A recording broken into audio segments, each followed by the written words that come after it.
സുഹൃത്തുക്കളെ, നമ്മൾ ഇന്നത്തെ ലോഡ് എന്ന് പറയുന്നത് തേങ്ങയാണ്. കാസർഗോഡ് നിന്നും തമിഴ്നാടേക്കുള്ള ഒരു ലോഡാണ്. അപ്പോൾ ലോഡൊക്കെ സെറ്റ് ആയിട്ടുണ്ട്, ഏകദേശം ഫുള്ളാവാനായി. അപ്പോൾ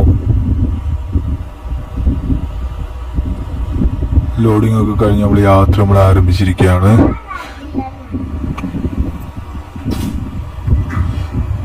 അങ്ങനെ വടകരയിൽ ഒന്ന് ചായ കുടിക്കാൻ വേണ്ടി രാത്രി നിർത്തിയാണ്. അപ്പോൾ ലോഡൊക്കെ നമ്മൾ പാലക്കാടേക്ക് എത്തിയിരിക്കും. പ്രത്യേകിച്ച് പാലക്കാടേക്ക് എത്തിയിരിക്കുകയാണ്. ഒന്ന് ബ്രേക്ക്ഫാസ്റ്റ് കഴിക്കാൻ വേണ്ടി വാളയാർ ഒന്ന് സ്റ്റോപ്പ് ചെയ്തു. ബ്രേക്ക്ഫാസ്റ്റ് ഒക്കെ കഴിഞ്ഞ് നമ്മൾ വീണ്ടും ആരംഭിച്ചു. ചെറിയൊരു മഴച്ചാറ്റിലൊക്കെ ഉണ്ടായിട്ടുണ്ട്. അങ്ങനെ നമ്മൾ തമിഴ്നാട് നമ്മുടെ സൈറ്റിലേക്ക് എത്തിയിരിക്കുകയാണ്. ഫുഡൊക്കെ ഉണ്ടാക്കിയിട്ട് ഒന്ന് കുറച്ച് കിടന്നുറങ്ങണം. വൈകുന്നേരം 5 മണിയാകുമ്പോഴാണ് നമ്മൾ അൺലോഡിങ്. അപ്പോൾ ഇതാണ് നമ്മുടെ സൈറ്റ്. അപ്പോൾ ഓക്കെ ഗൈസ്, അടുത്ത വീഡിയോയിൽ വീണ്ടും കാണാം.